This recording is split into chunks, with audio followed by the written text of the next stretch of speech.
Aura dari dunia lain, makhluk dari wilayah asing. Chu Feng diam-diam memegang gelang Vajra, siap untuk melemparkannya kapan saja. Sementara itu, harimau timur laut, sang ahli yang merobek 6 belenggu, juga sangat waspada. Mata besarnya yang seperti lonceng tembaga memancarkan cahaya hijau samar. Tubuhnya yang belang-belang tegang, siap untuk bertarung. Di dalam kabut, seorang pria bertubuh tegap dengan kilau metalik di tubuhnya berjalan selangkah demi selangkah, sangat tenang. Ia memiliki rambut panjang perak, seperti nyala api yang cemerlang. Saat ia melangkah, kabut sedikit demi sedikit tersingkap, memperlihatkan wujud aslinya. Ia mengenakan zirah emas hitam. Itu bukan zirah berat kuno, melainkan lapisan yang sangat tipis, seperti pakaian logam. Ia terlihat gagah berani dan memiliki aura yang luar biasa. Pria itu masih muda, sekitar usia 20-an. Baju perang di tubuhnya memancarkan cahaya hitam. Rambutnya yang panjang sebahu berkilauan perak, dan matanya bersinar. Namaku Yaman, pemuda berambut perak itu memperkenalkan diri. Wajahnya cerah, tampak damai, dan ia berbicara dalam bahasa timur dengan artikulasi yang sempurna. Yaman sangat tampan, wajahnya seputih gading dan memiliki kilau kristal. Dahinya penuh, hidungnya mancung, matanya biru laut, dan auranya sangat luar biasa. Huang Niu menatap tajam ke sebuah artefak di tangan Yaman, menunjukkan ekspresi serius. Itu adalah sebuah lampu, seluruhnya perak, tetapi di dalamnya melompat-lompat nyala api hitam. Tebakan kita salah. Bukan orang ini yang berasal dari wilayah asing, tetapi lampu itu yang tidak berasal dari dunia ini. Sangat berbahaya. Huang Niu diam-diam memberitahu mereka melalui transmisi kekuatan spiritual. Kelopak mata Chu Feng berkedut. Hanya sebuah lampu, tetapi itu membuatnya merasa gelisah. Mata harimau timur laut yang besar seperti lonceng tembaga memancarkan cahaya ganas. Setelah merasakannya dengan cermat, ia tidak takut pada pemuda itu, tetapi sangat waspada terhadap lampu perak ini. Ia merasa lampu itu mengerikan. Aku mematuhi titah dewa, datang ke tanah timur, dan ingin berbicara dengan ahli-ahli kuat dari timur, kata Yaman. Senyum di wajahnya sangat lebar. Terlihat jelas bahwa ia memiliki keyakinan penuh, dengan jenis kebanggaan yang tersembunyi. Ingin membicarakan apa? Chu Feng bertanya sambil mengerutkan kening. Orang ini bahkan menyebut titah dewa. Dari mana asalnya? Masalah ini hanya bisa dibicarakan dengan ahli-ahli tertinggi timur. Mohon perkenalkan aku kepada mereka, kata Yaman dengan wajah tenang, sopan, dan ramah, tetapi ada jarak yang jelas. Sapi hitam besar merasa tidak nyaman, karena meskipun pemuda berambut perak itu sangat sopan dengan senyum hangat, sebenarnya ada kesombongan tersembunyi yang bisa dirasakan oleh orang yang teliti. Yaman bersikeras hanya ingin berbicara dengan ahli-ahli tertinggi. Mungkinkah mereka bahkan tidak memiliki kualifikasi untuk tahu? Sapi hitam besar tidak puas, berkata, titah dewa apanya? Aku tidak pernah percaya tahayul. Aku hanya percaya pada evolusi. Jangan menista dewa. Senyum di wajah Yaman yang putih dan jernih menghilang. Rambutnya yang panjang perak berkilauan dan menyala-nyala. Huang Niu menghentikan sapi hitam besar, berjalan maju, dan bertanya, dewa yang kau maksud belum muncul di dunia ini. Dia ada di kedalaman pegunungan purba kan? Huang Niu saat ini dalam wujud anak kecil, dengan rambut keemasan yang lembut.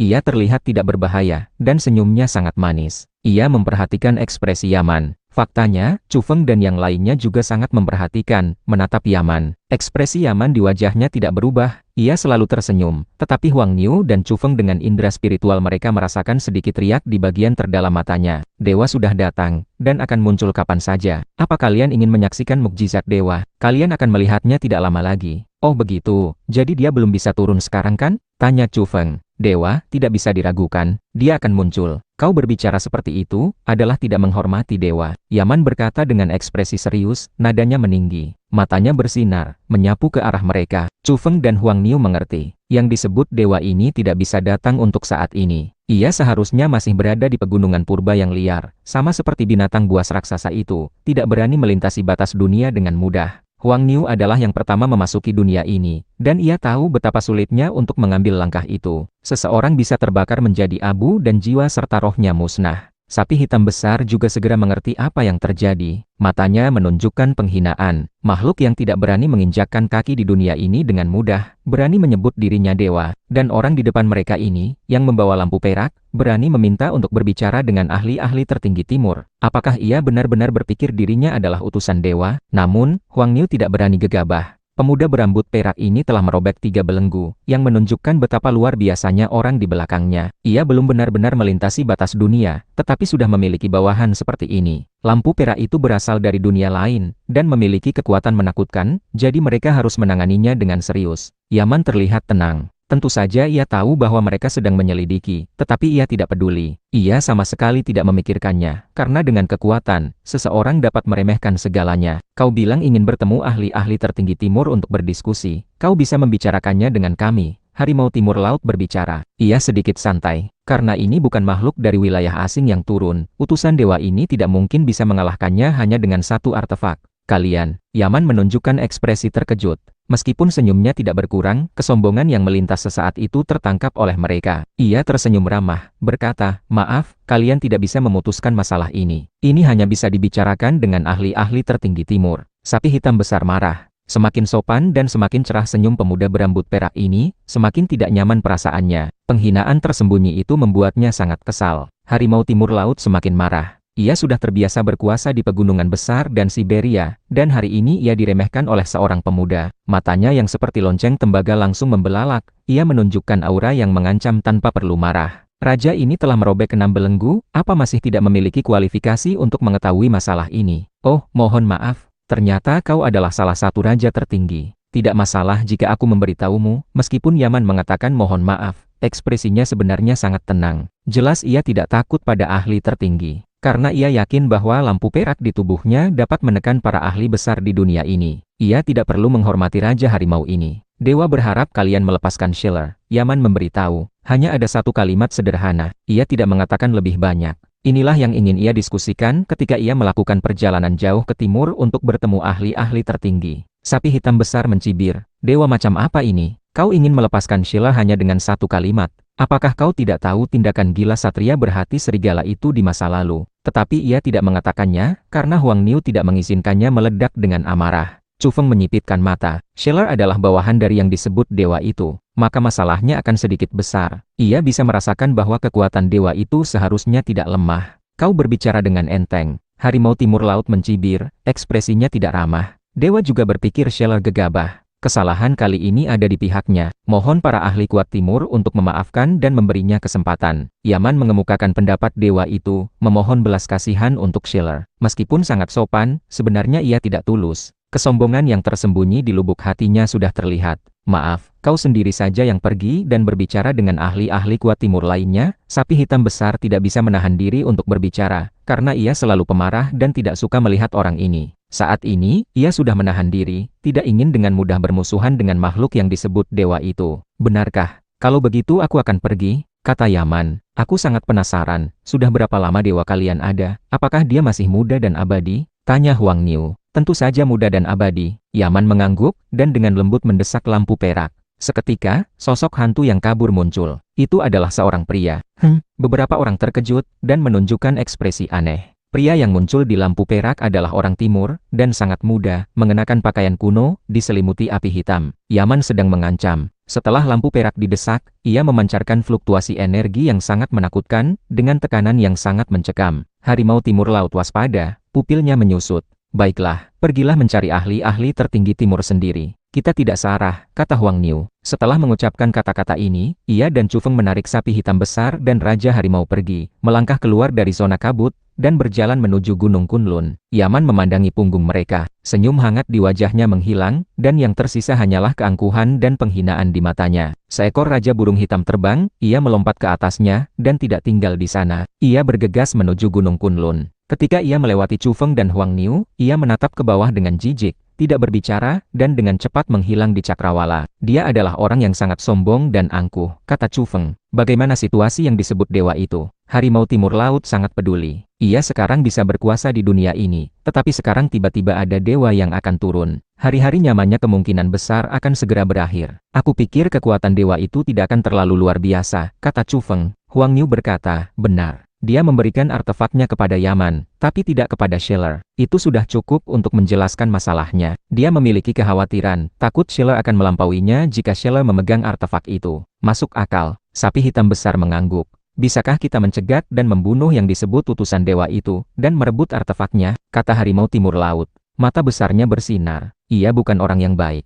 Jangan bertindak gegabah. Huang Niu menduga bahwa artefak ini agak sulit dihadapi. Api hitam di dalamnya mungkin adalah api Taiyu, yang kekuatannya tak terbatas. Sekarang ada makhluk yang bahkan menggunakan sedikit esensi api matahari dapat membakar makhluk tingkat raja. Api Tayu yang merupakan kebalikannya, secara alami juga sangat menakutkan. Terlebih lagi, Huang Niu menduga bahwa yang disebut dewa itu hanyalah seorang murid muda dari ortodoksi kuno tertentu. Ia punya alasan untuk percaya. Sosok hantu di lampu perak tadi, mengenakan pakaian kuno, sangat mirip dengan pemuda timur, kata Chu Feng. Aku menduga, dia mungkin terkait dengan tanah suci kuno Taiyin. Dia adalah murid penerus mereka. Mata Huang Niu suram. Mereka berjalan sambil mengobrol, dan berhasil menyimpulkan banyak hal. Dunia ini tampaknya akan bergejolak. Jika putra dewa, putra suci, putri kaisar dari ortodoksi kuno itu semuanya datang, maka itu akan menjadi masalah besar. Harimau Timur Laut meringis. Ia merasa bahwa orang-orang itu datang terlalu cepat. Mereka belum siap. Akan lebih baik jika mereka sudah berdiri di puncak kekuatan untuk menghadapi perubahan besar di dunia, barulah keturunan ortodoksi kuno itu datang. Huang Niu menggelengkan kepalanya, tidak terlalu khawatir. Ia memiliki pandangan yang jelas, tidak mudah bagi orang-orang itu untuk turun ke dunia ini. Mereka harus membayar harga hidup dan mati. Bahkan murid tanah suci kuno Taiyin itu, saat ini ia hanya bisa bersembunyi di pegunungan purba yang liar, tidak berani mengambil langkah. Putra dewa, putra suci, putri kaisar apapun, biarkan saja mereka datang. Aku, Raja Iblis Banteng, akan menghadapi mereka semuanya. Para pria akan ditindas, dan untuk wanita, hehehe, hahaha, kubiarkan Dewi dan gadis suci tinggal sebagai pelayan. Sapi hitam besar tertawa sangat liar. Setelah selesai, ia bahkan merangkul Chu Feng dan Harimau Timur Laut.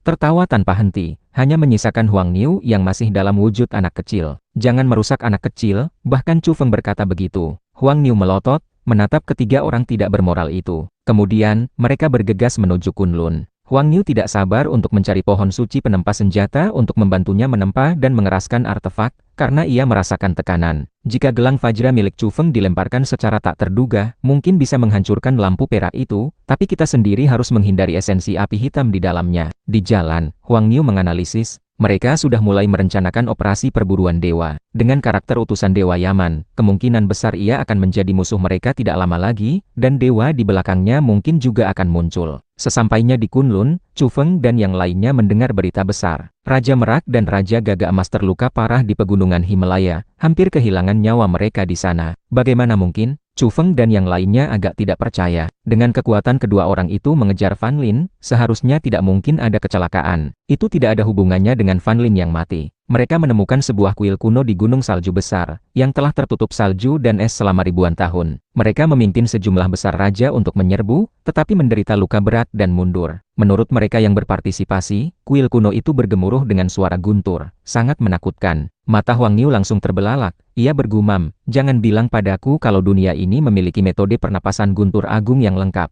Itu adalah warisan tertinggi. Segera, ia memikirkan lampu perak itu dan berkata, yang disebut guntur langit dapat memicu api bumi. Ini adalah peluang besar. Ayo pergi, kita akan menyerbu kuil kuno itu. Huang Niu tidak pernah sesemangat ini. Ia melompat tinggi. Tidak bisa, Raja Merak dan yang lainnya hampir mati di sana. Bukankah pergi sekarang sama saja dengan mencari mati? Chu Feng menyiramnya dengan air dingin. Tidak masalah, kita bisa mencari cara. Mata Huang Niu tegas, ia benar-benar sangat bersemangat. Tepat pada saat itu, alat komunikasi Chu Feng berdering. Itu adalah orang tuanya. Begitu tersambung, suara Wang Jing terdengar keras, anak nakal, perang sudah berakhir, kenapa kau belum pulang? Chu Feng merasa bersalah. Ia melihat sekeliling, dan menyadari semua orang mendengarnya dan menatapnya. Ia buru-buru berbisik, Bu, jangan berteriak. Apa? Kau bilang jangan berteriak? Sekarang juga, segera, cepat pulang. Kau selalu berkelahi di luar. Apa-apaan itu? Kali ini, kau harus menikah dulu di rumah sebelum pergi. Wang Jing berteriak dengan ganas, karena ia sangat khawatir kali ini. Ia bertekad untuk mengatur pernikahan untuk Chu Feng, dan segera menimang cucu. Chu Feng melihat sekeliling, dan menemukan semua orang menatapnya. Sudut mulut mereka berkedut, dan mata mereka berkeliaran. Jelas, mereka mati-matian menahan tawa. Kelompok orang di Gunung Kunlun ini memang menahan diri untuk tidak tertawa terbahak-bahak. Raja Iblis Chu yang bermartabat, sosok kejam yang membantai naga di kaki Gunung Kunlun, dimarahi habis-habisan oleh ibunya, namun sama sekali tidak membantah. Mereka menahan tawa karena takut jika Wang Jing mendengarnya, ia akan merasa tidak enak dan berhenti memarahi Chu Feng. Mereka masih ingin terus mendengarkan omelannya. Kelompok ini benar-benar tidak bermoral. Anak nakal, kenapa kau diam? Aku beri batas waktu 3 hari. Segera pulang. Apa itu Raja Iblis Chu? Sungguh tidak enak didengar. Wang Jing memarahinya tanpa henti. Bahkan akhirnya menyebutkan hal-hal memalukan dari masa kecil Chu Feng yang masih polos. Wajah Chu Feng menjadi hijau. Ia buru-buru mengalihkan pembicaraan, dan dengan cepat serta tegas mengakhiri panggilan. Ia tidak ingin kelompok orang di sekitarnya mendengar urusan lama itu. Saudara Chu, apa yang terjadi saat kau kecil? Kenapa kau menutup telepon di saat-saat kritis? Kami juga ingin mendengarkan. Apa kau memanjat atap untuk membongkar genteng, atau mengintip kakak perempuan tetangga yang sedang mandi? Benar saja, kelompok ini sangat jahat. Mereka ingin menertawakannya. Saudara Chu, bukankah orang tuamu memaksamu pulang untuk menikah? Itu sangat mudah diselesaikan. Putri raja ini lahir dengan wajah cantik, mampu menumbangkan kota. Kau benar-benar bisa mempertimbangkannya. Raja kuda tingginya 3,3 meter, seperti raksasa, tetapi ia memiliki kepala botak mengkilap. Ia mengungkit masalah lama, dengan ekspresi penuh harap. Chu Feng merasa pusing. Kepala botak sebesar itu, dan tinggi badan seperti itu. Ia menduga putrinya pasti bertinggi lebih dari 2,5 meter. Ia merinding. Sapi hitam besar juga ikut campur, menyenggol pinggang Chu Feng, berkata, "Saudaraku, kau belum pernah melihat putri raja kuda. Dia memang memiliki kecantikan yang tiada tara." Raja ini pun tertarik. Dia dijuluki bunga teratai salju di Kunlun. Dapat digambarkan berkulit es dan bertulang giok, serta sangat cantik. Minggir sana, Chu Feng ingin memukulnya, sementara dalam hati ia mencibir dan berbisik, "Kau adalah seekor sapi jantan. Menikahi kuda betina tentu saja bukan masalah. Itu masih bisa dianggap kerabat dekat." Di sampingnya, Raja Kuda mengusap kepala botaknya yang besar, berdiri tegak, dan berkata dengan marah, "Sapi tua, kau berani mendambakan putriku. Aku akan melawanmu sampai mati." Masalah ini belum selesai. Semua orang tertawa terbahak-bahak.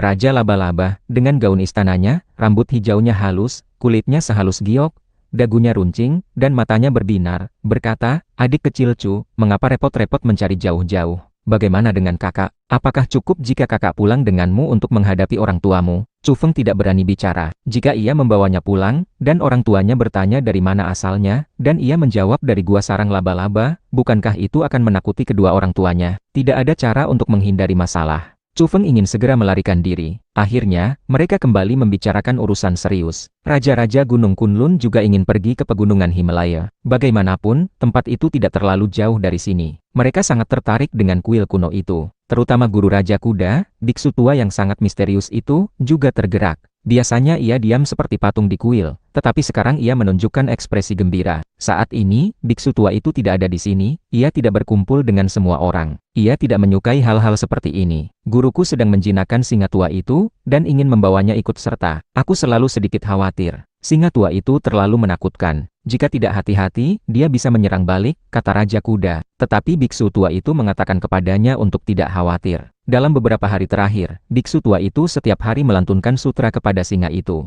Konon, ia ingin menyeberangkan singa itu ke sisi yang benar. "Jangan bertindak gegabah dulu. Kau bisa mengikutinya saat biksu tua itu berangkat," kata Chu Feng kepada Huang Niu. Ia selalu khawatir, karena bahkan Raja Merak dan Raja Gagak Emas hampir mati di sana. "Tenang, aku tidak akan bertindak sembrono," Huang Niu mengangguk. Ia dalam wujud anak kecil, dan dianggap sebagai anomali di antara para raja, lembut dan cantik. Chu Feng tinggal di Kunlun selama 2 hari, minum arak dengan banyak Raja Iblis, dan mengenal mereka semua. Kini, kelompok ini benar-benar seperti Raja Iblis besar dalam legenda, meraung di hutan, dan bergerak dengan angin. Setiap Raja Iblis menempati satu puncak gunung di Kunlun. Mereka semua memiliki kelompok iblis kecil di bawah mereka. Mereka saling mengundang untuk pesta, bersulang, dan benar-benar hidup tanpa beban. Chu Feng sangat iri, dan memutuskan untuk datang ke sini dan bergaul dengan mereka dari waktu ke waktu di masa depan. "Mengapa aku tidak melihat Raja Mastaf?" tanya Chu Feng. Ia sedang menyepi. Tidak mudah baginya untuk merobek 7 belenggu. Sekarang dunia baru pulih. Sulit untuk mendukung ahli-ahli terkuat itu untuk berevolusi lagi, seseorang memberitahu. Pada saat yang sama, Chu Feng tahu bahwa Yaman memang pernah datang ke Kunlun, tetapi Raja Mastaf tidak terlalu memedulikannya. Setelah berbicara sebentar, ia meminta orang untuk mengantarnya pergi. Yaman masih tersenyum ketika pergi, ia tidak marah. Setelah itu, ia mulai melakukan perjalanan ke timur. Jelas ia masih ingin bertemu dengan raja-raja lain yang telah merobek 6 belenggu. Orang ini akan membuat masalah. Chu Feng mengerutkan kening. Makhluk tingkat raja di Gunung Kunlun sangat cerdas, dan mereka memikirkan dampaknya. Jika dia berbicara dengan semua ahli tertinggi, bahkan jika tidak ada yang menyetujuinya, itu akan memiliki efek yang mengerikan, karena seluruh dunia akan tahu bahwa ada dewa di belakangnya. Bahkan konglomerat besar akan waspada. Dengan begitu, bahkan jika seseorang menemukan di mana Shelle berada, mereka tidak akan berani membocorkan berita dengan mudah. dan Scheller, sebagai ahli tertinggi, meskipun dia muncul dan terlihat oleh orang lain. Selama tidak ada yang memberitahu ahli tertinggi lainnya, dia akan aman dan tidak ada orang lain yang bisa berbuat apa-apa padanya. Orang-orang menyadari bahwa Yaman sedang menciptakan momentum. Beberapa raja di Gunung Kunlun juga khawatir tentang dewa di belakang Yaman. Mereka tidak tahu seberapa kuat ia sebenarnya. Tidak perlu khawatir. Ketika dewa itu muncul, kita juga sudah berevolusi ke tingkat yang lebih tinggi. Dia sebenarnya tidak terlalu menakutkan, kata seorang raja binatang tua. Sebelum Chu Feng pergi, sapi hitam besar memberitahu sebuah berita penting dan serius. Kura-kura gunung pemimpin sekte Kongtong, ular putih dari pegunungan Taihang, dan beberapa raja tertinggi lainnya yang hidup dalam waktu yang paling lama, baru-baru ini mengalami perasaan yang sangat konsisten. Sapi hitam besar sangat serius. Menurut spekulasi beberapa raja tertinggi, dunia ini akan berubah lagi. Karena mereka semua telah hidup untuk waktu yang sangat lama. Ular putih, kura-kura gunung, dan yang lainnya setidaknya telah melewati 1000 tahun. Selama waktu yang lama ini, mereka sangat sensitif. Karena telah mengalami lebih dari satu kali perubahan aneh, mereka sangat waspada terhadap aroma khusus di dunia ini. Jika tidak, mereka tidak akan hidup sampai sekarang. Di era pasca peradaban, telah terjadi beberapa perubahan misterius. Sebenarnya, setiap kali itu adalah perubahan aneh. Sapi hitam besar memberitahu, bukan hanya 21 tahun yang lalu, tetapi beberapa perubahan sebelumnya juga termasuk perubahan aneh di dunia. Chu Feng menarik napas dingin. Singa tua, biksu tua, dan yang lainnya tidak bangkit menjadi raja dalam perubahan aneh saat ini. Mereka sudah menjadi raja 21 tahun yang lalu. Chu Feng curiga, apakah ada orang yang berevolusi dalam beberapa perubahan aneh yang lebih awal dari mereka? Kami selalu menduga bahwa seseorang bangkit di era yang sesuai dengan perubahan aneh itu, tetapi kami tidak pernah memiliki bukti. Saat ini, makhluk terkuat yang kami tahu hanya merobek 6 belenggu, kata sapi hitam besar. Meskipun ular putih dan kura-kura gunung hidup lama, peluang mereka tidak kuat. Mereka menemukan buah aneh di tahap akhir, dan bahkan tidak menjadi raja lebih awal dari singa tua. Menurut kura-kura gunung, mungkin tidak lama lagi, dunia akan pulih ke tingkat yang mengejutkan, tetapi mungkin juga disertai dengan bencana. Sapi hitam besar berbisik, sebagai fosil hidup, kura-kura gunung telah melewati berbagai era. Ia telah merasakan setiap perubahan aneh di dunia. Sayangnya, ia tidak mendapatkan peluang apapun di masa-masa awal. Namun, perasaannya sama sekali tidak mungkin salah. Ekspresi Chu Feng serius. Jika dunia berubah drastis lagi, itu berarti putaran persaingan sengit lainnya telah dimulai. Saat ini, struktur berbagai kekuatan telah terbentuk, dan tidak dapat diubah untuk sementara waktu, karena semua orang telah berevolusi ke tingkat yang sesuai. Sulit bagi siapapun untuk membuat terobosan lagi. Untuk memecahkan keseimbangan saat ini, satu-satunya cara adalah dunia berubah secara aneh lagi, dan banyak makhluk menyusul dengan menyalip di tikungan, melampaui para ahli lama sebelumnya. Jadi, jika dunia berubah drastis lagi kali ini, kau harus memanfaatkan kesempatan itu. Kau tidak hanya tidak boleh tertinggal, tetapi kau harus bangkit lebih jauh. Sapi hitam besar menasehati. Huang Niu mengangguk di samping. Meskipun ia tahu banyak hal, indera khususnya terhadap kelainan dunia ini jauh lebih rendah daripada fosil hidup seperti kura-kura gunung. Mengapa kura-kura gunung menceritakan rahasia penting seperti itu? Tanya Chu Feng. Karena dia akan tinggal sementara di Gunung Kunlun, menunggu kampung halaman 10.000 dewa terbuka, kata sapi hitam besar. Saat ini, tanah Fengshan Gunung Tai dan Gunung Kunlun adalah dua gunung suci yang sangat istimewa. Banyak orang mengincar kedua tempat ini, karena mereka semua merasa ada peluang yang lebih besar. Ini adalah berita yang sangat penting. Saat ini, di Gunung Kunlun, hanya kura-kura gunung, Raja Mastaf, biksu tua, dan beberapa ahli yang merobek 5 belenggu yang tahu. Jangan sampai bocor, sapi hitam besar memperingatkan. Chu Feng mengangguk. Pada saat yang sama, ia merasa bahwa itu tidak mungkin dirahasiakan. Raja Naga Hitam, Scheller, Singa Tua, dan yang lainnya memimpin pasukan ekspedisi timur untuk menyerang Gunung Kunlun. Kemungkinan besar mereka memiliki pertimbangan dalam aspek ini. Hati Chu Feng terasa berat. Putaran persaingan evolusi kedua akan segera dimulai. Siapapun yang tertinggal, tidak hanya berarti jatuh dari tahta, tetapi juga bisa mati. Ia menyadari bahwa bahaya telah datang. Ada bahaya, dan juga peluang besar. Hidup dan mati mungkin berada di antara satu garis. Chu Feng menghela napas. Sapi hitam besar berkata, jadi, setelah kau menikah di rumah, cepat datang ke Gunung Kunlun. Jika persaingan baru benar-benar dimulai, tempat ini pasti akan lebih mudah berevolusi daripada tempat lain. Kampung halaman 10.000 dewa bukan hanya sekedar julukan. Chu Feng meninggalkan Gunung Kunlun dengan perasaan yang rumit. Ia juga seolah-olah mencium bau perubahan drastis di dunia ini. Kali ini, ia tidak boleh tertinggal. Selain itu, ia ingin melangkah lebih jauh, dan bangkit dengan gagah berani. Sebelum pergi, Raja Beruang Hitam berlari, menarik tangan Chu Feng, dan mengoceh tanpa henti. Raja Beruang tua ini sangat tidak tahu malu. Ia berkata bahwa cucunya, roh beruang hitam, Jongkun, ada di Shuntian. Chu Feng, sebagai paman kecilnya, harus menjaganya. Chu Feng terdiam mendengarnya. Ia menduga bahwa roh beruang hitam, Jongkun, pasti telah melakukan sesuatu yang buruk lagi di Shuntian, dan bahkan mungkin memaki-maki dia secara diam-diam. Raja beruang tua ini sedang berjaga-jaga, takut ia akan kembali dan membunuh cucunya. Di perjalanan, Chu Feng pergi ke sebuah kota di bagian barat, dan berkumpul dengan Zhao Chuan selama 2 hari. Sebelum Chu Feng, Huang Niu, dan sapi hitam besar pergi ke Vatikan, mereka telah berjanji kepada Zhao Chuan bahwa ia boleh pulang untuk mengunjungi kerabatnya setelah mereka kembali. Kedua sapi itu menepati janji mereka, dan memberinya liburan panjang. Selama ini, Zhao Chuan berada di rumahnya di wilayah barat ini, berkumpul kembali dengan orang tua dan kakaknya. Kita akan bertemu lagi di Kunlun nanti. Zhao Chuan berteriak di belakang ketika Chu Feng berpamitan. Ia memiliki 4 tanduk sapi di kepalanya, masih dengan rambut tersisir ke belakang, dan kekuatannya kini sangat besar. 2 hari kemudian, Chu Feng terbang kembali ke Shuntian. Saat ini, berita tentang dirinya menyebar luas. Sejak ia hidup kembali, banyak orang berspekulasi di mana ia berada dan apa yang ia lakukan selama ia mati. Jika tidak dipikirkan, semua orang akan sangat terkejut begitu mereka merenungkannya dengan cermat. Sebab, selama ia menghilang, serangkaian peristiwa besar yang mengejutkan terjadi. Misalnya, Vatikan diratakan dengan tanah secara brutal oleh rudal nuklir. Daftar peringkat kekuatan pasukan ekspedisi timur diubah secara paksa menjadi peringkat makanan lezat oleh seorang pria brutal. Periode hari-hari itu benar-benar menakutkan. Setiap bagian dari kebenaran yang terungkap cukup untuk mengejutkan dunia. Kebetulan, Chu Feng menghilang selama hari-hari itu, berpura-pura mati. Bagaimana mungkin ini tidak membuat orang menebak-nebak? Oleh karena itu, sekarang semua negara sedang menelitinya. Banyak orang yakin bahwa semua hal itu ia yang melakukannya. Apakah Dewa Chu sudah kembali? Aku benar-benar ingin tahu apakah semua hal itu dia yang melakukannya. Itu terlalu mengejutkan. Di luar, banyak orang berspekulasi dan berdiskusi. Faktanya, kekuatan-kekuatan besar semakin ingin mendapatkan bukti. Sekarang banyak konglomerat besar menunggunya kembali, ingin menjadi yang pertama mengulurkan cabang zaitun.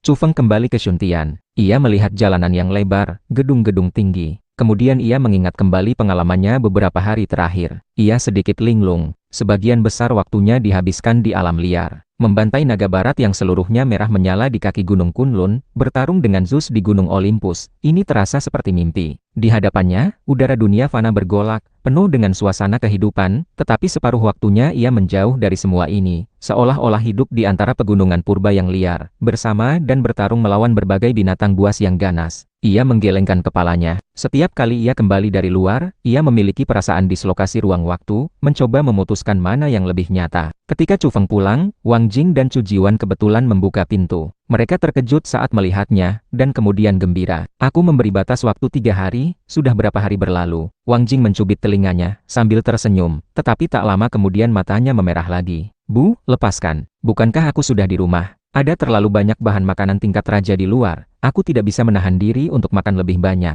Jadi aku menunda 2 hari. Chu Feng berbicara dengan nada sesantai mungkin. Ia tahu bahwa orang tuanya sangat cemas akhir-akhir ini, terutama pada hari-hari ketika mereka mendengar kabar kematiannya, yang terasa seperti menghadapi akhir dunia. Baru-baru ini, pertempuran Gunung Kunlun disiarkan secara langsung. Keduanya pasti melihat adegan ia bertarung sengit melawan sisik merah. Bagaimana mungkin mereka tidak terkejut? Itu adalah naga legendaris. Memikirkan bahwa ia sering menghadapi hal semacam ini, hati kedua orang tua itu secara alami tidak bisa tenang. Mereka pasti sering merasa khawatir dan cemas selama ia tidak ada. Tidak lama kemudian, seluruh keluarga dipenuhi kegembiraan. Setelah Chu Feng pulang, keduanya benar-benar merasa lega. Keduanya adalah orang yang optimis, dan melupakan kekhawatiran mereka selama periode ini. Bu, aku membawakan sesuatu yang bagus untukmu. Lihatlah, ini gelang tulang naga. Dipakai terus-menerus akan melancarkan otot, tulang, dan darah, serta merangsang regenerasi sel. Benda ini sangat berharga. Aku memilih bagian tulang dahi yang paling esensial. Efeknya luar biasa. Chu Feng mengeluarkan seuntai gelang putih kristal yang tampak seperti seuntai batu giok terbaik, dengan kilau lembab. Gelang itu juga memancarkan vitalitas yang kaya dan kuat. Apakah sebagus itu? Wang Jing tidak terlalu percaya. Tenang, efeknya lebih baik dari yang aku katakan. Tahukah ibu berapa harga yang ditawarkan oleh beberapa wanita penting di Gen Body dan grup biologis Dewa Surgawi kepada Kunlun untuk gelang seperti ini? Berapa? Harga yang mereka tawarkan cukup untuk membeli beberapa gedung. Kalau begitu cepat jual gelang ini kepada mereka, kata Wang Jing. Tapi, gelang ini bisa mempercantik diri Bu. Dipakai terus-menerus akan merangsang sel untuk aktif beregenerasi. Menjaga keremajaan tidak akan menjadi masalah. Ketika Wang Jing mendengar Chu Feng mengatakan itu, ia langsung memakainya di pergelangan tangannya, dan berkata dengan nada yang sangat tegas dan yakin, untuk yang ini, mereka tak perlu berharap lagi. Chu Feng langsung tertawa, kemudian, ia menyerahkan dua pemberat kertas merah menyala dan jernih kepada Chu Jiwan, dan berkata dengan misterius, "Ayah, ini digiling dari tanduk naga, mengandung vitalitas dan kejantanan yang kuat. Ayah biasanya suka membaca, gunakan ini sebagai pemberat kertas di ruang belajar. Aku jamin ayah akan penuh energi setiap hari, seperti remaja berusia 18 tahun yang bersemangat." "Kau anak nakal, siapa yang berbicara seperti itu kepada ayahnya?" Chu Jiwan menatapnya sambil tersenyum, tetapi tetap mengambil pemberat kertas tanduk naga itu dengan hati-hati. Chu Feng tertawa kecil, "Tenang, benda ini tidak takut jatuh, sangat kuat. Ini adalah bagian paling berharga dari tanduk naga. Tidak masalah jika ayah menggunakannya sebagai palu saat ayah sedang luang, dijamin lebih kuat dari palu besi itu." Ketiga anggota keluarga itu sangat bahagia. Saat makan malam, Chu Jiwan sangat senang. Ia secara khusus mengeluarkan sebotol Maotai yang telah disimpan selama beberapa tahun, dan meminta Chu Feng untuk minum bersamanya. Wang Jing melihat Chu Feng mengeluarkan barang-barang dari bungkusan besar, salah satunya adalah dendeng yang terlihat seperti makanan, dan bertanya, "Apa ini? Hitam-hitam, apa bisa dimakan?" Chu Feng tersenyum, "Ini dendeng daging naga, dan juga dendeng daging keledai, semuanya dibuat dari daging segar tingkat raja. Apakah ibu belum pernah dengar? Daging naga di langit, daging keledai di bumi. Sekarang keduanya sudah lengkap. Jika bukan karena khawatir daging segar mudah busuk, aku pasti sudah membawa pulang 50 kilogram. Sekarang hanya bisa makan dendeng." Tidak lama kemudian, Wang Jing dan Chu Jiwan memuji berulang kali, "Enak." Mereka mulai makan, dan tidak lagi membenci penampilannya. Chu Feng sangat curiga bahwa sifat pecinta kulinernya dipengaruhi oleh mereka. Setelah mereka hampir selesai makan, Wang Jing seolah baru teringat, berkata, "Ini daging makhluk tingkat raja, apakah kita boleh memakannya?" "Boleh. Jangan dengarkan omong kosong pembohong tua Lutong itu. Sebelumnya dia tidak mengizinkan kita makan daging raja serigala biru. Sebenarnya itu karena dia tidak rela, dan mengambilnya semua untuk eksperimen laboratorium." Chu Feng menjelaskan kepada mereka bahwa setelah makhluk yang kuat terbunuh, energi misterius akan berangsur-angsur menghilang. Dagingnya akhirnya bisa dimasak, dan juga akan membusuk. Tentu saja, daging ini memang mengandung zat yang sangat bermanfaat bagi tubuh manusia. Lagi pula, daging naga ini sudah diproses. Sebelum dimasak, kami memurnikannya dengan energi, tambah Chu Feng sambil tersenyum. "Aneh, ini benar-benar ajaib. Aku merasa ada aliran panas di tubuhku. Seolah-olah aku memiliki kekuatan yang tak ada habisnya. Apakah ini terlalu bergizi?" Kata Chu Jiwan, "Memang ada efeknya. Nanti, cepat kirimkan sedikit kepada Pak Tua Lutong. Dia benar-benar orang baik. Ketika kau menghilang beberapa hari itu, dia datang hampir setiap hari, dan juga Ouyang Qing si telinga besar." Wang Jing berpesan, "Tenang, sudah aku siapkan untuk mereka." Chu Feng tertawa. Setelah makan malam, ketiga anggota keluarga itu menonton TV sambil berbincang santai. Akhirnya, mereka membahas urusan serius. "Kali ini, jika kau tidak mencari pacar sendiri, kau harus pergi kencan buta, dan segera menikah." Wang Jing menyebutkan masalah ini. "Aku masih muda, baru 20-an. Itu akan membuat orang menertawakanku." Chu Feng berpura-pura muda dengan wajah tebal. "Masih muda apanya? Orang yang seumuran dengan ayah dan ibu sudah punya cucu." Wang Jing menekan Chu Feng dengan nada yang tidak bisa dibantah. "Itu karena ayah dan ibu terlambat menikah dan punya anak, yang menyebabkan aku lahir terlambat. Mengapa sekarang aku harus menikah lebih awal?" Chu Feng tidak puas. Chu Jiwan berkata, "Alasan utamanya adalah ibumu takut. Jika kau tidak pernah pergi keluar lagi, dan hanya tinggal di kota ini, dia pasti tidak akan mendesak. Tetapi sekarang, entah kapan kau akan pergi membantai naga dan membunuh harimau lagi, bagaimana mungkin dia tidak khawatir? Jika terjadi sesuatu padamu, bagaimana dengan dia? Kau harus memahami kekhawatiran ibumu." Kali ini, ia dengan tegas berpihak pada Wang Jing. Wang Jing semakin melotot pada Chu Feng, berkata, "Kau anak nakal, semakin lama semakin bisa membantah ya. Membantai naga masih bisa dimaklumi, tetapi kau bahkan membawa reporter bernama Carl untuk merekam proses penyeranganmu di Gunung Olympus. Begitu tidak terkendali, apakah suatu hari nanti kau akan pergi ke Laut Timur untuk menangkap naga air, dan pergi ke gerbang langit selatan untuk menangkap dewa?" Mendengar omelan ibunya, Chu Feng merasa bersalah. Ia memang berjanji pada Huang Niu dan sapi hitam besar bahwa ketika waktunya tepat, mereka akan pergi ke laut untuk mencari pohon suci Fusang. Keduanya memarahinya tanpa henti, membuat Chu Feng tidak punya keberanian untuk membantah. Akhirnya, ia berdiri, berkata, "Baiklah, aku akan pergi bertanya kepada seseorang dulu, apakah dia mau menikah denganku. Jika dia tidak mau, kali ini aku akan pergi kencan buta. Kalau begitu cepatlah pergi." Keduanya mendesak. Chu Feng tiba-tiba merasa bahwa meskipun dia diatur setelah kembali ke rumah, itu juga sangat hangat. Jika dipikir-pikir, rumah tangga lain mungkin juga serupa. Hanya saja, ia sering berkeliaran di Kunlun, Gunung Olympus, dan pegunungan purba yang liar lainnya, sering bertarung, Hatinya sedikit liar, dan ia tidak bisa segera menahannya kembali. Suatu hari, akankah aku meninggalkan dunia ini? Ia bergumam pada dirinya sendiri di kamarnya. Ini adalah pertanyaan yang selalu ia pikirkan. Mungkin waktu yang tersisa untuknya tidak banyak lagi. Ia tahu banyak hal dari Huang Niu. Tanah ini sangat istimewa, tetapi Huang Niu akan meninggalkannya suatu hari nanti setelah ia menemukan kesempatan untuk menjadi saint dan leluhur di sini. Menurut Huang Niu, dunia luar terlalu menakjubkan. Zaman silih berganti, dinasti-dinasti berdiri, tanah-tanah suci yang misterius, satu demi satu bintang yang cemerlang, satu demi satu dunia yang agung. Di tempat-tempat itu, para jenius bersaing memperebutkan kekuasaan, para dewi bersaing dalam kecantikan. Ada begitu banyak hal yang indah dan berwarna-warni. Chu Feng mengakui bahwa ia hanya mendengar sedikit demi sedikit dari Huang Niu dan sudah tergiur. Betapa menakjubkannya dunia di luar wilayah, dunia tanpa batas itu. Ia sangat ingin pergi dan melihatnya sendiri suatu hari nanti. Paling tidak, ia pernah berjanji pada Huang Niu saat mabuk,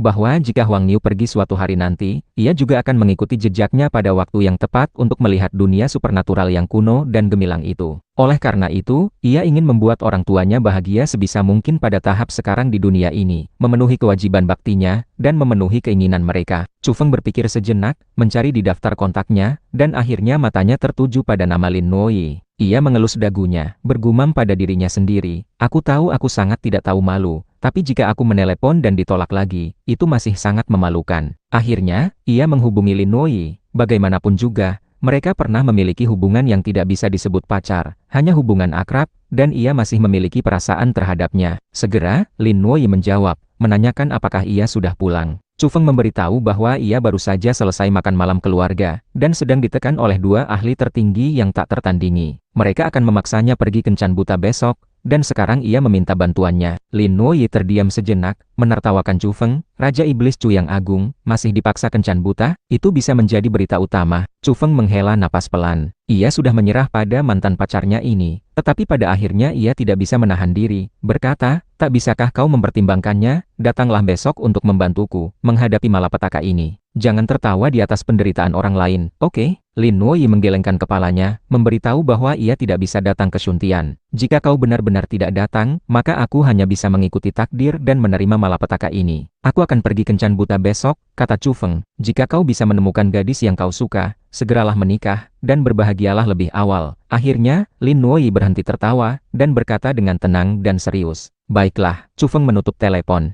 Kemudian ia berlari ke ruang tamu, dan berkata dengan gagah, Bu, besok aku pergi kencan buta. Nak, apa kau sudah memikirkannya? Tenang, ibu tidak akan memaksamu. Hanya bertemu dan mengenal saja. Perlahan-lahan cari yang cocok. Masalah seperti ini tidak bisa terburu-buru. Wang Jing malah merasa malu. Tidak masalah. Siapa tahu aku langsung jatuh cinta. Jika aku bertemu dengan iblis cantik yang mampu menumbangkan kota, biarkan saja dia mengambilku. Kata Chu Feng. Kau anak nakal, tidak pernah benar sejak kecil. Wang Jing memelototinya, berkata, kuncinya adalah melihat apakah hatinya baik atau tidak. Sama sekali tidak boleh melihat penampilan luar. Tentu saja, aku pasti akan mencari iblis cantik berhati baik. Pagi-pagi sekali, Chu Feng sudah bangun. Sudah menjadi kebiasaan baginya untuk menjalankan metode pernapasan sambil menghadap matahari yang merah menyala. Ini telah menjadi pelajaran wajibnya. Tak lama kemudian, ia merasa segar. Seluruh tubuhnya memunculkan berbagai pola misterius, berwarna sama dengan esensi api matahari, keemasan dan sangat panas. Ini membuat Chu Feng merasa sangat nyaman hingga ia ingin bersenandung. Setelah itu, ia menggunakan metode pernapasan guntur agung. Gerakannya cukup keras. Tubuh fisiknya bergemuruh seperti guntur, darah serta dagingnya beresonansi, memancarkan cahaya yang menyilaukan. Chu Feng merenung, aku ingin tahu apakah kuil kuno di pegunungan Himalaya benar-benar menyimpan metode pernapasan guntur agung yang lengkap. Tak lama kemudian, ibadah paginya berakhir. Sekarang, dia sudah cukup kuat. Selain biksu tua dan Raja Harimau Putih, tidak ada makhluk di bawah ranah 6 belenggu yang menjadi lawannya. Menguasai metode pernapasan khusus memberikan manfaat besar bagi evolusi fisik tubuhnya. Setelah sarapan, Chu Feng mendapati Wang Jing sudah mulai mengatur urusan kencan buta. Seketika, kepalanya terasa pening, dan ia segera pergi menuju istana Yusu. Setelah bertemu dengan Pak Tua Lu, cepat pulang. Jangan tunda urusan penting. Wang Jing mengingatkannya dari belakang. Di dalam istana Yusu, ketika orang-orang di sana melihat Chu Feng datang, mata mereka semua menjadi berapi-api. Seolah-olah mereka melihat harta karun nasional yang baru saja digali. Mereka semua mengerumuninya. Dewa Chu, lama tak bertemu, kau akhirnya kembali. Kau tahu betapa kami terus membicarakanmu akhir-akhir ini.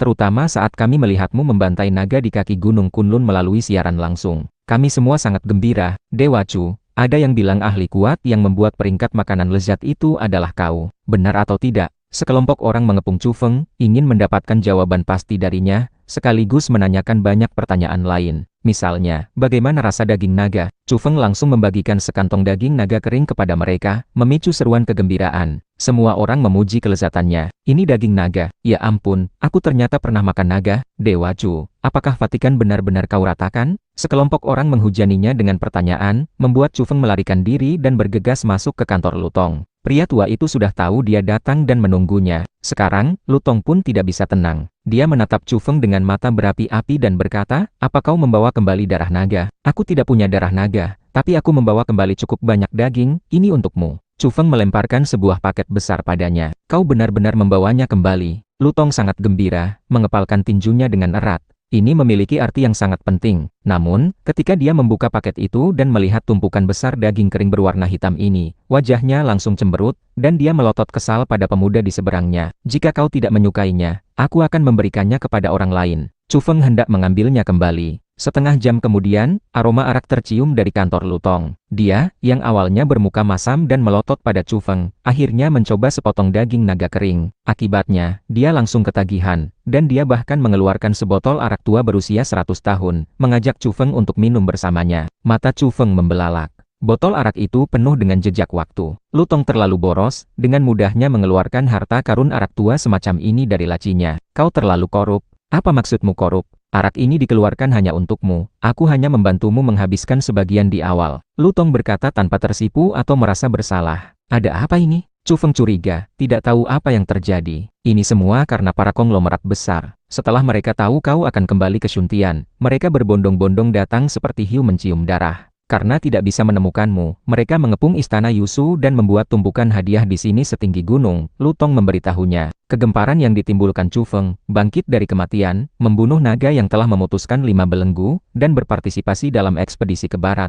membuat semua kekuatan besar tidak bisa lagi berdiam diri. Bahkan sebelum dia kembali, para konglomerat besar mulai menawarkan cabang zaitun, mencari Lutong satu persatu, berharap bertemu dengan Chu Feng melalui dirinya, dan berusaha keras untuk merekrutnya. Lutong membawa Chu Feng untuk melihat-lihat. Beberapa ruangan penuh dengan hadiah, sungguh mempesona. "Aku ada di istana Yusu, aku tidak berencana memihak mereka," kata Chu Feng. "Ini tidak berarti mereka memaksamu bergabung dengan mereka. Mereka hanya berharap bisa mendekatimu. Ini adalah cara mereka menunjukkan niat baik," kata Lutong. Hadiah-hadiah ini beraneka ragam, mulai dari arak, kitab tinju, hingga senjata, semuanya ada. Namun, setelah Chu Feng melihat-lihat, tidak ada yang benar-benar ia butuhkan. Yang disebut kitab tinju semuanya tidak lengkap. Istana Yusu memiliki koleksi serupa, seperti tinju Xingyichuan. Kitab tinju yang dikirimkan sebagai hadiah hanya berisi bentuk harimau dari 12 bentuk Xingyichuan, yang sudah dikuasai Chu Feng. Kitab tinju terlalu berharga. Jika benar-benar ada rahasia tak terkalahkan yang lengkap, kekuatan besar pasti tidak akan membocorkannya. "Apakah hanya ini?" tanya Chu Feng. "Kupikir mereka datang untuk mengantar hadiah, tapi kelihatannya mereka ingin tinggal. Jadi, aku mengusir mereka," kata Lutong.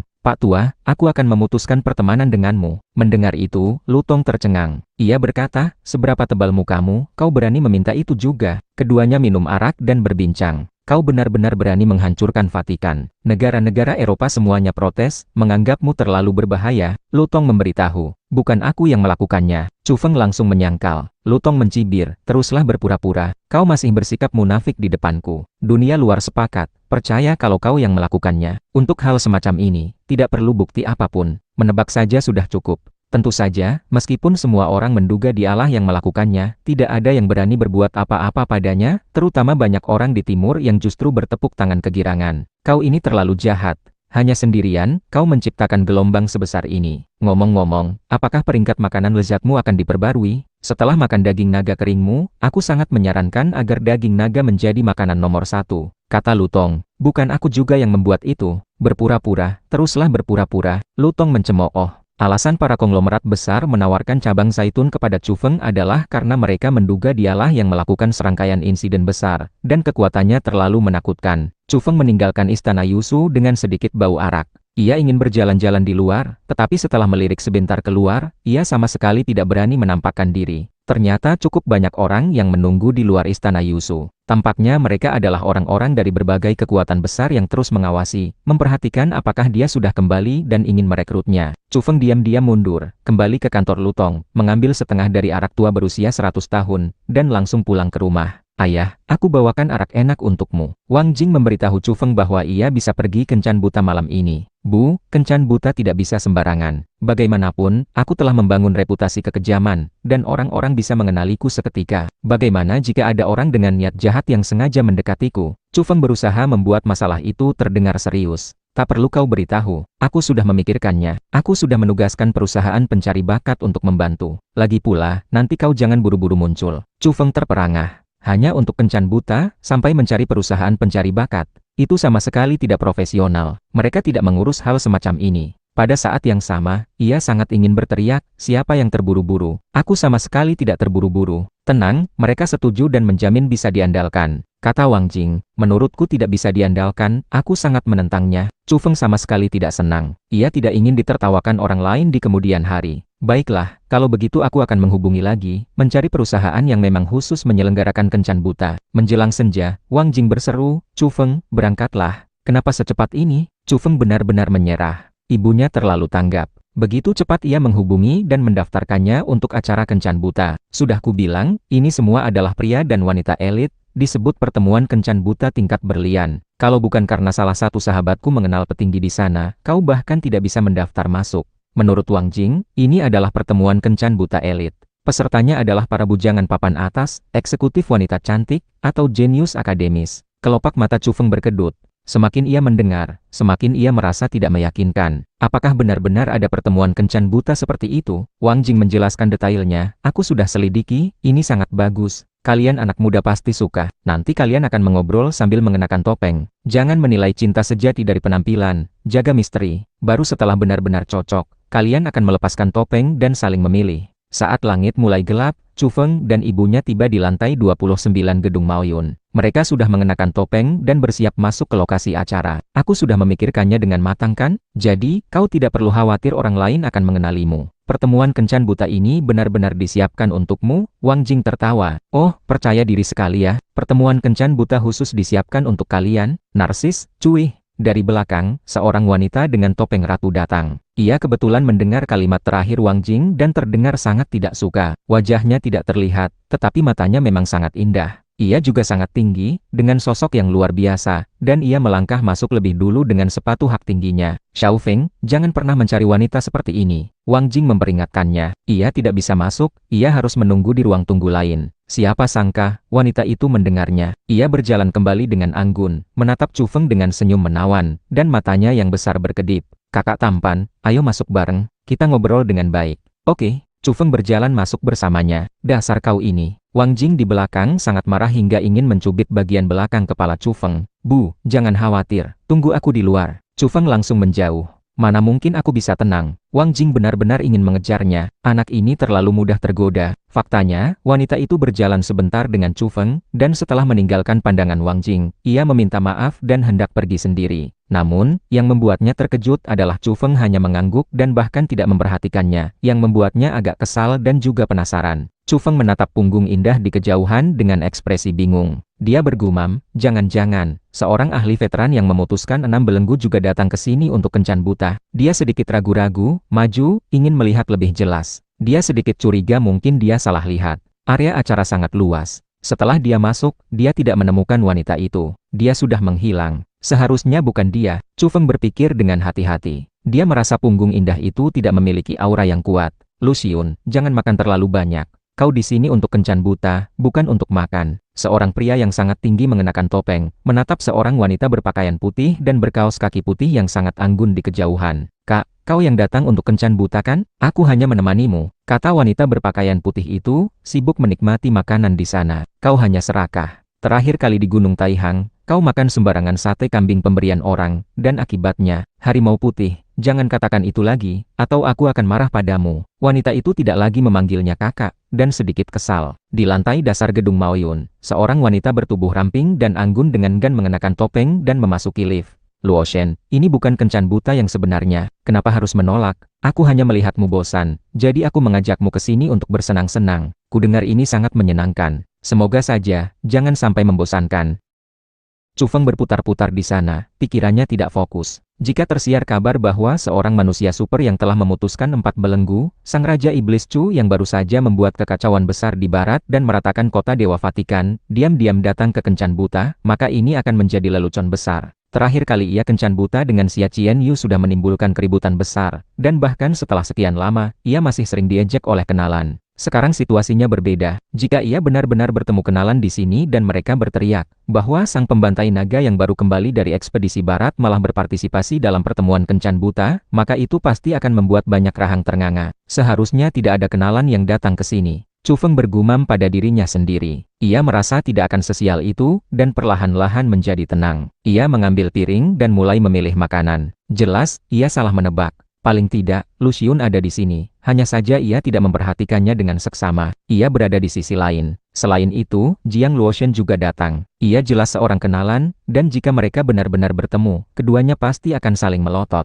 Wajah Jiang Luoshen sempurna, bisa disebut mempesona dan luar biasa. Kalau tidak, ia tidak akan dijuluki Dewi Nasional. Saat ini, ia mengenakan topeng rubah putih, yang semakin menonjolkan pesonanya. Matanya yang jernih berputar-putar. Wanita yang menemaninya bukanlah Xia Qianyu, melainkan bibinya. Keduanya belum masuk dan masih berdiri di pintu. Jiang Luoshen merasa sedikit aneh. Bibinya ini biasanya tidak seramah ini, namun hari ini ia secara sukarela menemaninya keluar untuk bersenang-senang, terutama untuk menghadiri apa yang disebut pertemuan kencan buta bertopeng ini. Apakah sesederhana hanya ingin bersenang-senang? Jiang Luoshen curiga, mungkinkah keluarganya benar-benar ingin mencarikan target pria untuknya? Luoshen, masuklah sendiri. Bibi baru bertunangan belum lama, jadi tidak pantas bagiku untuk masuk seperti ini. Aku akan menunggumu di luar saja, kata bibi Jiang Luoshen sambil tersenyum. Ia memang datang dengan tujuan tertentu. Gen Body, konsorsium raksasa ini, sangat mengetahui informasi. Mereka telah menerima berita penting di awal dan membuat pengaturan yang ditargetkan ini, yang diurus oleh bibi Jiang Luoshen. Tidak bisa, bibi. Kau yang membawaku ke sini, jadi kau harus masuk bersamaku. Tapi kita harus menunggu sebentar. Aku sudah menelepon Xia Qianyu, dan dia juga akan datang sebentar lagi, kata Jiang Luoshen. Bibi Jiang Luoshen langsung terdiam. Harus membawa Xia Qianyu juga. Tak lama kemudian, Xia Qianyu datang, mengenakan topeng loli yang imut, yang membuatnya tampak semakin muda dan bersemangat. Begitu bertemu, ia langsung mengejek Jiang Luoshen. Hahaha, Luoshen, kau benar-benar lucu. Apa kau terburu-buru menikah? Sampai-sampai datang ke kencan buta. Jiang Luoshen berdiri tegak, memandang Xia Qianyu dengan mata indahnya. Ia sangat tenang, dengan senyum tersungging. Bibirnya yang merah tampak seksi dan indah. Ia berkata, kau juga datang kan? Ayo, ikuti aku untuk memilih selir pria. Lihat apakah ada yang layak di mataku. Setelah mengatakan itu, ia berjalan dengan anggun ke dalam, meletakkan tangannya di belakang punggung seperti seorang bangsawan muda yang flamboyan. Baik Ratu, silakan. Xia Qianyu tertawa riang. Akhirnya, ia bergumam pelan, kali ini, semoga kita tidak sesial bertemu dengan pria itu lagi. Pertemuan kencan buta ini agak tidak biasa. Awalnya, hampir seperti pesta makan malam, dan kemudian ada berbagai sesi interaktif. Area acaranya sangat terbuka, cukup untuk para pria dan wanita lajang ini berinteraksi dengan bebas. Di bawah lampu gantung kristal yang mewah, karpet merah dihiasi benang emas, menguraikan pola-pola indah, dengan warna-warna ceria. Sekelompok pria dan wanita muda berbicara dan tertawa, menciptakan suasana pertemuan kencan buta yang intens. Ada beberapa orang yang tidak aktif dan pendiam seperti Chu Feng. Misalnya, di sudut yang jauh, seorang pria tinggi mengenakan topeng harimau putih sedang melamun sambil memegang gelas anggur. Tidak jauh darinya, seorang wanita berpakaian putih dengan anggun menghabiskan makanannya. Chu Feng memilih meja kosong, makan, dan mengamati orang-orang di sekitarnya. Karena semua orang mengenakan topeng, wajah asli mereka tidak terlihat. Jika seseorang benar-benar ingin menilai dari penampilan, mereka hanya bisa mengamati mata dan sosok tubuh. Dari kesan langsung, kualitas pria dan wanita yang datang ke kencan buta ini sangat tinggi. Meskipun penampilan beberapa pria kurang menarik, mereka memiliki aura yang kuat dan cara bicara yang luar biasa, serta menarik perhatian wanita. Sebaliknya, beberapa pria muda yang menganggap diri mereka tampan bertindak terlalu mencolok, malah dicibir, dan tidak sepopuler paman Paruhbaya yang tenang dan mantap di samping mereka. Wanita cantik benar-benar tidak sedikit. Meskipun wajah mereka tertutup topeng, sosok super bagus mereka tidak bisa disembunyikan. Ditambah dengan kulit seputih gading, mereka memang menyenangkan untuk dilihat. Kakak tampan, duduk sendirian ya. Wanita dengan topeng ratu yang ia temui di pintu tadi berkeliling. Ia sempat dikelilingi banyak orang, tetapi akhirnya kembali dan menemukan Chu Feng. Ini karena aku sedang menunggumu. Chu Feng menjawab santai. Ia tidak takut dengan situasi semacam ini dan sangat tebal muka. Wanita cantik bertopeng ratu tidak menyangka bahwa si bodoh yang duduk sendirian di sudut sambil makan ini ternyata sedikit cerdik dan berbeda dari yang ia bayangkan. Ia masih ingin menggoda pria ini.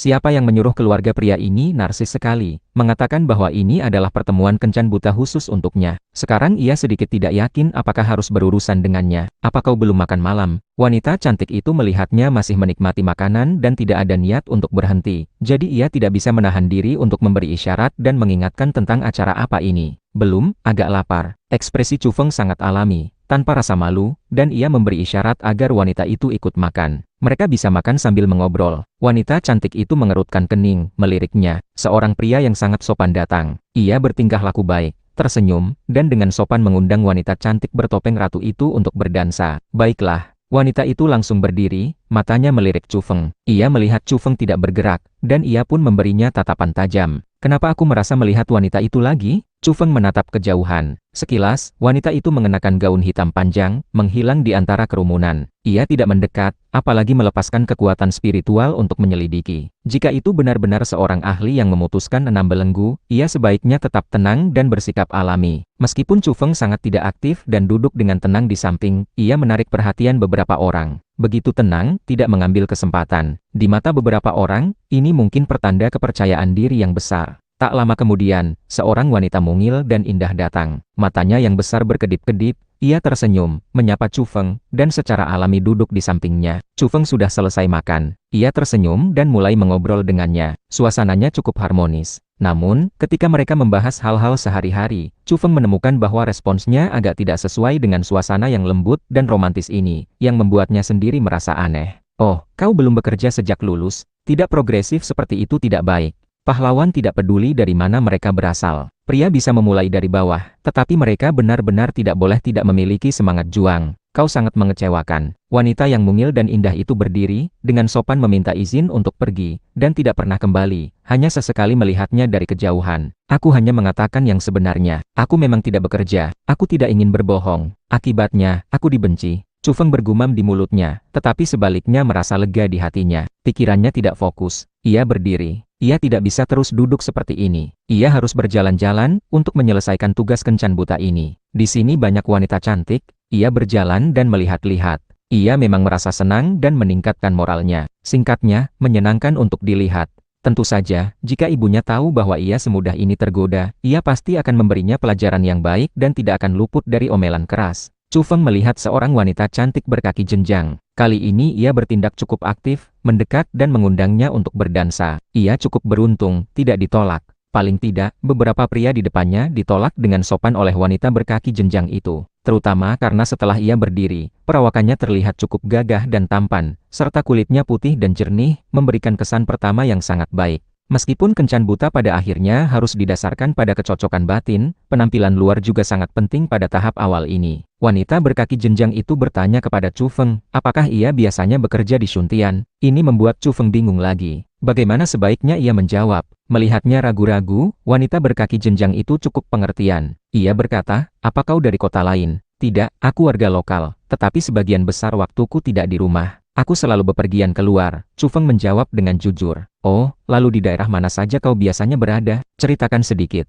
Saat aku tidak sibuk bekerja, aku juga suka bepergian dan berjalan-jalan. Senyum wanita berkaki jenjang itu cerah. Sekarang, binatang aneh tidak lagi mengamuk dan lebih tenang. Setidaknya mereka tidak lagi menyerang pemukiman manusia secara besar-besaran, dan orang-orang perlahan-lahan mulai beradaptasi dengan kehidupan sekarang. Tempat-tempat yang sering kukunjungi agak terpencil dan juga primitif, tetapi sangat indah. Pegunungan menjulang tinggi ke awan, air terjun perak jatuh ribuan meter. Raksasa mengaum, burung aneh sepanjang puluhan meter melayang di udara. Bahkan sebelum Chu Feng selesai berbicara, wanita berkaki jenjang itu sudah mulai memutar matanya. Pria ini berbicara terlalu tidak masuk akal, tidak jelas. Selain menyukai kecantikan, aku juga suka olahraga dan kebugaran, seperti menunggang kuda dan bermain tenis. Bagaimana denganmu? Wanita berkaki jenjang itu bertanya dengan sangat lugas, kata-katanya sedikit sombong. Chu Feng melihatnya seperti merak kecil yang sombong. Kebingungan dan rasa bersalah di hatinya langsung hilang. Ia berkata dengan sangat alami, aku suka makanan lezat, seperti naga panggang, beruang rebus, daging burung juga lumayan. Aku juga suka olahraga. Aku menunggangi raja binatang buas dan berlari kencang di pegunungan dan hutan.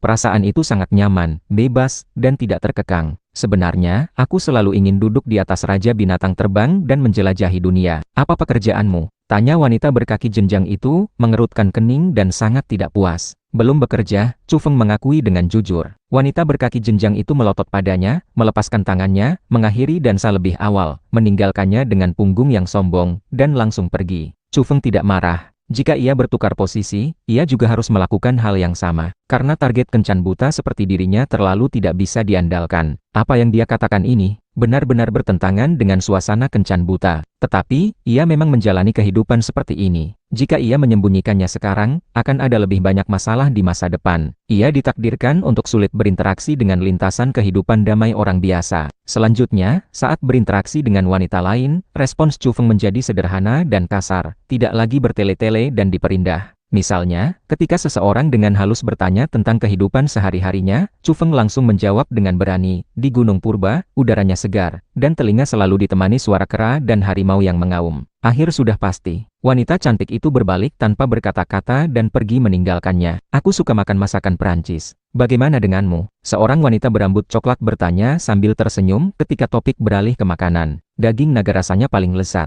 Daging singa emas juga dianggap makanan langka. Daging beruang lumayanlah," kata Chu Feng. Ini langsung membuat suasana menjadi canggung. Wanita cantik berambut coklat itu mengertakkan giginya, mengambil tasnya, dan pergi dengan sepatu hak tinggi. Begitulah, Chu Feng menggunakan kejujuran untuk melakukan eliminasi yang keras, dan tidak ada lagi wanita yang mendekat. Hal ini membuat beberapa pria di samping yang menyaksikan seluruh proses tercengang. "Saudara, kekuatanmu hebat. Kau mengusir semua wanita cantik itu satu persatu, menolak mereka dengan tegas. Aku kagum, seleramu sangat tinggi. Kakak, di mana kau bekerja?" "Tenang sekali, berkali-kali menolak wanita-wanita cantik itu. Aku merasa kasihan padamu, terlalu disayangkan. Apa jangan-jangan kau bertekad mendapatkan ratu itu?" Para wanita terkejut dan lari karena gaya Chu Feng yang keras, tetapi beberapa pria di samping menjadi semakin penasaran dan mendekat. "Ratu apa?" Chu Feng tidak mengerti. "Nah, di sana, ratu dingin dengan gaun hitam panjang." Sekelompok pria sukses yang menganggap diri mereka berpengalaman mencoba mendekat tetapi semua ditolak.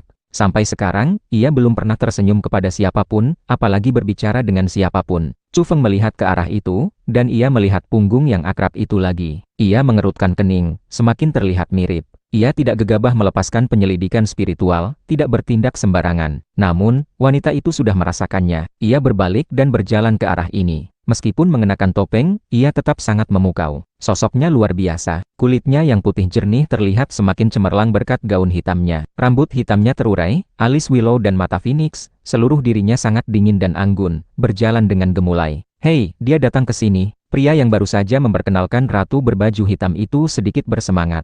Chu Feng merasa pusing. Ia yakin bahwa ini adalah sosok yang kuat itu, ahli yang telah memutuskan 6 belenggu. Kenapa dia muncul di sini untuk kencan buta? Wanita berbaju hitam, seperti Ratu Es, rambutnya berkibar, anggun, dan tinggi. Ia sudah tiba di dekat Chu Feng dan berjalan mengelilinginya sekali. Hal ini membuat banyak orang di sekitarnya menoleh, terutama para pria terkejut. Mereka semua ditolak, tetapi sekarang ratu berbaju hitam itu secara aktif mendekati seorang pria muda. Beberapa wanita juga menoleh, menatap tempat itu dengan heran. Terutama beberapa wanita cantik yang baru saja berinteraksi dengan Chu Feng. Semuanya menunjukkan ekspresi aneh. Mereka curiga, mungkinkah pria ini benar-benar seseorang yang luar biasa, dan tadi ia sengaja bertindak gila dan tidak bisa diandalkan?